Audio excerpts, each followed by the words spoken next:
Welcome to the Braless and Couch Show with Halley from Evolve and Succeed. We are going to get started today to talk about why and what you should be calling your name, because that is a big deal, all right? So, hey, I'm Halley from Evolve and Succeed. Welcome to Braless and Couch. If you haven't been here before, welcome. So glad to have you. What we're going to be talking about today is something that a lot of people get wrong, which is fair enough, but it's something that's really going to impact your business long term. So you got to figure it out now. And so if you haven't seen on a previous episode, I've talked about why you need to figure out if you're actually a business owner versus an entrepreneur versus a freelancer, because those different business models are really going to change how you approach your business. And that's cool because once you figure that out, you can get strategic. And strategic is awesome because basically being strategic means that you're not going to waste any time. You're going to make the most out of what you're doing for your business, and you're not going to dick around. So it's really, really important for you to figure out what business model you have now and what business model you want to have in the future. So go take a watch of that episode because it's really, really important to figure out what sort of business model you have and then what you want to do with it. So when it comes to figuring out what you should be naming your business, there falls into two different camps, really. People who name their business after themselves and people who name their business after an actual idea or concept or result, which is awesome. So really what it breaks down to when it comes to this, and the reason why I get so pissed off when people are like, just change it to your name, is that long term, a business put underneath your own name is not going to evolve as much or as far as something that has its own separate identity. Okay. So when it comes to your business and you're calling it underneath like halleygray.com, I am the one person that is going to be needed for that business to evolve and grow all the time, okay? So I'm going to need to make sure that I'm there all the time, that my brand grows using my face, and basically it becomes something that I can't sell if I want to sell it down the line, okay? Which is totally fine if you stay as a freelancer, okay? So if you're gonna stay as a freelancer, it should be your name, okay? Fuck yeah, that's awesome. That's the perfect use, easy to find you. We know exactly what we should be looking for. Definitely put it underneath your name, okay? But if long-term what you're looking to do is grow your business past yourself so that you don't have to be there anymore, which is the reason why a lot of people become an entrepreneur or a business owner, right, is because they want to build something that's bigger than themselves. So it should not be your name, okay? And I see a lot of people going from having a business name to putting it in their own names. I'm like, oh no, bad idea, buddy. Because what happens is that you are limiting your business's growth.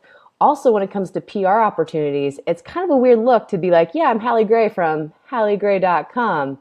Yeah, that's awesome. Traditionally, when it comes to those bigger moments of being like online and growing your business, you're going to need a whole separate brand identity for your business, okay? Because that is what allows you to grow it and to basically move further and further ahead. Otherwise, all you're doing is basically coming up with something that is limited and bound to you, which can be fine because online businesses, depending on your model and how you're using it, have different advantages and disadvantages, right? Because what you're looking to create here is something that is, again, bigger than yourself. So it needs something that's bigger than just your name.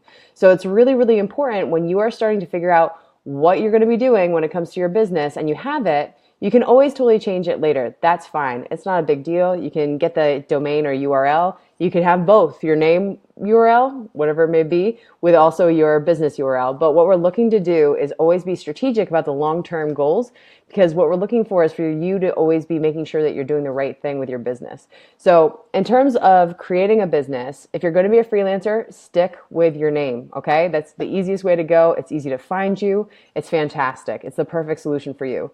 If you're looking to grow a business that has other people involved, that you want to, run your webinars for you, if you want affiliates to be able to promote you, you need to think about using a business name that's a separate identity from yourself, okay? Because that allows it to grow and expand past you. It can't do that if your name is also it's the business name.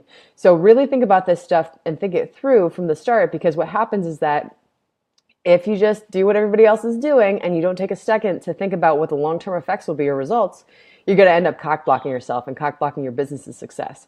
So really when I see people using their own names, I'm like, okay, that's great, but I hope you're comfortable being a VA or not expanding past being like an OBM or offering a freelancing business model. If you are going past that and you want to offer like long-term services, like bigger services like an agency or courses, then you need to move into having a business's name, okay? Because that's really, really important. You notice that a lot of people who have bigger name businesses who are getting a lot more PR, who are doing a lot bigger things, having other people run their webinars for them, have businesses that have separate identities and separate names. So it's really, really important that you look at the long-term result or goal you're aiming for with your business instead of actually just doing what everybody else does, okay? So tell me in the comments, are you using your name or are you using a business name?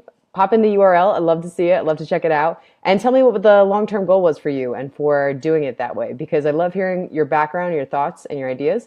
And let me know if this has been helpful. So pop in the comments. Halley Gray from Evolve and Succeed. This has been Braless on Couch.